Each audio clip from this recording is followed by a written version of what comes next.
Hello my lovely family, हम आपके लिए लेके आए हैं श्री सत्यनारायण भगवान की व्रत कथा एवं इसका महात्म्य।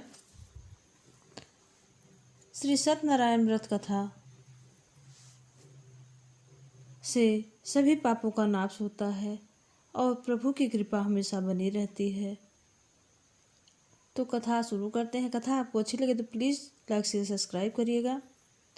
एक समय नैमिषारण्य तीर्थ में शौनकादि 88,000 ऋषियों ने सूत जी से पूछा, हे प्रभु, इस कलयुग में वेद विद्या रहित मनुष्यों को प्रभु भक्ति किस प्रकार मिलेगी तथा उनका उद्धार कैसे होगा। हे मुनि श्रेष्ठ, कोई ऐसा तप कहिए जिससे थोड़े समय में पुण्य प्राप्त हो तथा मन वांछित फल मिले।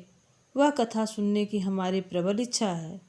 सर्वप्रथम ज्ञाता श्री सूत जी बोले, वैष्णवों की पूज्य, आप सबके प्राणियों में हित की बात पूछी है। अब मैं उस श्रेष्ठ व्रत को आप लोगों से कहता हूँ जिस व्रत को नारद जी ने श्री लक्ष्मी नारायण भगवान से पूछा था और लक्ष्मीपति ने मुनिश्रेष्ठ नारद जी से कहा था। यह कथा ध्यान से सुनो। कथा का अध्याय हम आपको सुनाने जा रहे हैं। जय विष्णु भगवान। एक समय योगीराज नारद जी दूसरों के हित की इच्छा से अनेक लोगों में घूमते हुए मृत्युलोकों में आ पहुँचे। यहाँ अनेक योनियों से जन्मे हर प्रायः सभी मनुष्यों को अपने कर्मों द्वारा अनेकों दुखों से पीड़ित देखकर विचार करने लगे कि किस यत्न के करने से निश्चय ही मानवों के दुख का नाश होगा। ऐसा मन में सोचकर भगवान नारद विष्णु लोक गए। वहाँ श्वेत वर्ण और 4 भुजाओं वाले देव ईश नारायण का जिसके हाथों में शंख चक्र गदा और पद्म थे तथा वरमाला पहने हुए थे, देखकर स्तुति करने लगे। हे प्रभु, अत्यंत शक्तियों से संपन्न मन तथा वाणी भी आपको नहीं पा सकती। आपका आदि मध्य अंत ही नहीं है। निर्गुण स्वरूप सृष्टि के कारण भक्तों के दुखों को नाश करने वाले हो आप। आपको मेरा नमस्कार है। नारद जी के इस प्रकार विनती सुनकर विष्णु भगवान बोले, मनुष्य श्रेष्ठ, आपके मन में क्या चल रहा है? आप क्या कहना चाहते हैं? आपका आगमन किस लिए हुआ है? नारद मुनि बोले, मृत्युलोक में सब मनुष्य जो अनेक योनियों से पैदा हुए हैं, अपने आप कर्मों के द्वारा अनेक प्रकार के दुखों से दुखी हो रहे हैं। हे नाथ, मुझ पर दया रखते हो तो बताइए कि उन मनुष्यों के सब दुख थोड़े से ही प्रयत्न से कैसे दूर हो सकते हैं। श्री भगवान जी बोले, हे नारद, मनुष्य की भलाई के लिए तुमने बहुत अच्छी बात पूछी है। जिस काम के करने से मनुष्य मोह से छूट जाता है, मैं वह कहता हूँ, सुनो।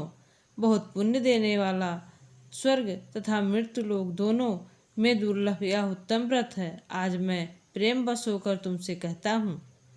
श्री नारायण भगवान का यह व्रत अच्छी तरह विधान पूर्वक संपन्न करके मनुष्य तुरंत ही यहाँ सुख भोग कर मरने पर मोक्ष को प्राप्त हो जाता है। श्री भगवान के वचन सुनकर नारद मुनि बोले कि उस व्रत का फल क्या है, क्या विधान है, किसने यह व्रत किया और किस दिन यह व्रत करना चाहिए? भगवान मुझे विस्तार से कहिए। भगवान बोले, दुख शोक आदि को दूर करने वाला यह व्रत सब स्थानों पर विजय करने वाला, भक्ति और श्रद्धा के साथ किसी भी दिन मनुष्य सत्यनारायण व्रत कर सकता है। सत्यनारायण की कथा शाम के समय ब्राह्मणों और बंधुओं के साथ धर्म पारायण होकर पूजा करें। भक्ति भाव से नैवेद्य, केले का फल, घी, दूध और गेहूं का चूड़ सवाया लेवे। गेहूं के अभाव में साठी का चूड़, शक्कर अथवा गुड़ लें तथा भक्ति भाव से भगवान को अर्पण करें।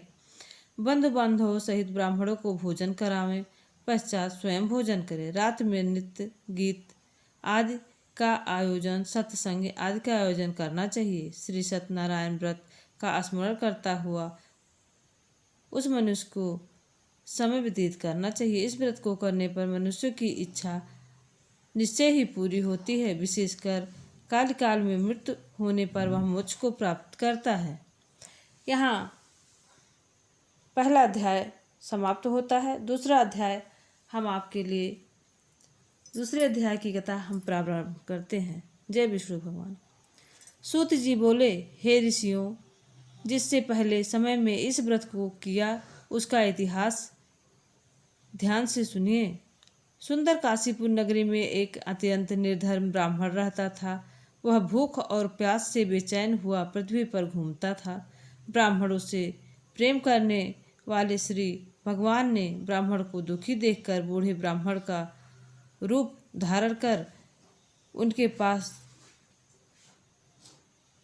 जाकर आदर से पूछा, हे विप्र, तुम नित्य ही दुखी होकर पृथ्वी पर क्यों घूमते हो? हे श्रेष्ठ ब्राह्मण, यह मुझसे कहो, मैं सुनना चाहता हूँ। ब्राह्मण बोला, मैं निर्धन ब्राह्मण हूँ, भिक्षा के लिए पृथ्वी पर फिरता हूँ। हे भगवान, यदि आप इससे छुटकारा का कोई उपाय हो तो कृपा करके मुझे बताइए। वृद्ध ब्राह्मण बोला कि सत्यनारायण भगवान का मनवांछित फल देने वाला व्रत है, इसलिए हे ब्राह्मण, तू उनका पूजन कर, जिसके करने से मनुष्य सब दुखों से मुक्त होता है। ब्राह्मण को व्रत का सारा विधान बतलाकर बूढ़े ब्राह्मण का रूप धारण करने वाले श्री सत्यनारायण भगवान अंतर्ध्यान हो गए। जिस व्रत को वृद्ध ब्राह्मण ने बतलाया है, मैं उसको करूँगा। वह निश्चय करके यह वृद्ध ब्राह्मण को रात में नींद नहीं आई। वह सवेरे उठकर श्री सत्यनारायण भगवान का व्रत का निश्चय कर भिक्षा के लिए निकल दिया। उस दिन उसको भिक्षा में बहुत अधिक धन मिला, जिससे बंधु बांधवों के साथ उसने सत्यनारायण का व्रत किया। इसके करने से विप्र सब दुखों से छूटकर उन्हें अनेक प्रकार की संपत्तियों से युक्त हुआ। उस समय वह विप्र हर मास व्रत करने लगा। इस तरह सत्यनारायण भगवान के व्रत को जो करेगा वह सब पापों से छूटकर मोक्ष को प्राप्त होगा। आगे जो पृथ्वी पर सत्यनारायण भगवान का व्रत करेगा वह मनुष्य सब दुखों से छूट जाएगा। इसी तरह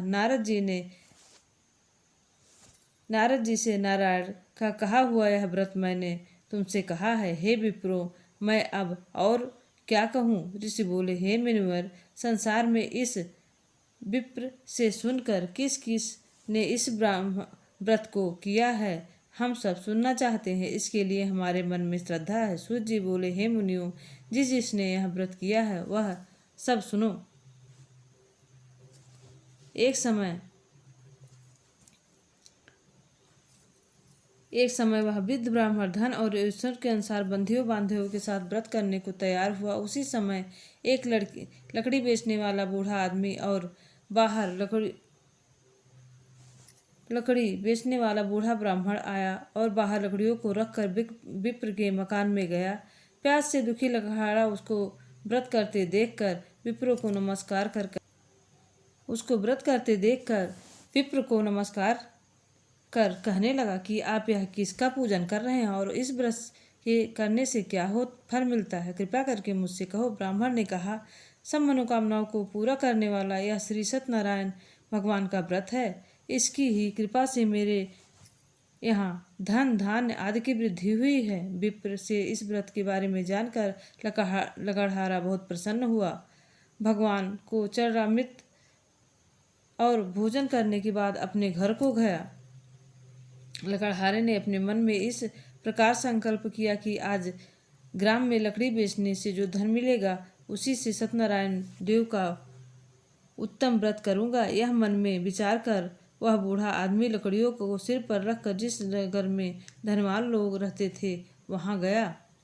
सुंदर नगर में गया। उस रोज वहां उसे लकड़ियों का दाम पहले से दिनों से चौगुना मिला। तब वह बूढ़ा लकड़हारा दाम लेकर अति प्रसन्न होकर पके केले की फली, शक्कर, घी, दूध, दही और गेहूं का चूर्ण इत्यादि श्री सत्यनारायण भगवान के व्रत की कुल सामग्रियों को लेकर अपने घर गया। फिर उसने अपने भाइयों को बुलाकर विधि के साथ भगवान जी का पूजन और व्रत किया। उस व्रत के प्रभाव से वह बूढ़ा लकड़हारा धन, पुत्र आदि से युक्त हुआ और संसार के समस्त सुखों को भोग कर वैकुंठ को चला गया। यहाँ सत्यनारायण भगवान का दूसरा अध्याय समाप्त होता है। अगर कथा आपको अच्छी लगी हो तो प्लीज़ लाइक शेयर सब्सक्राइब करिएगा। कमेंट बॉक्स में कमेंट करना ना भूलिएगा। तीसरे अध्याय के साथ हम फिर आपके साथ उपस्थित होंगे। तब तक के लिए जय विष्णु भगवान, जय विष्णु भगवान, जय सत्यनारायण भगवान।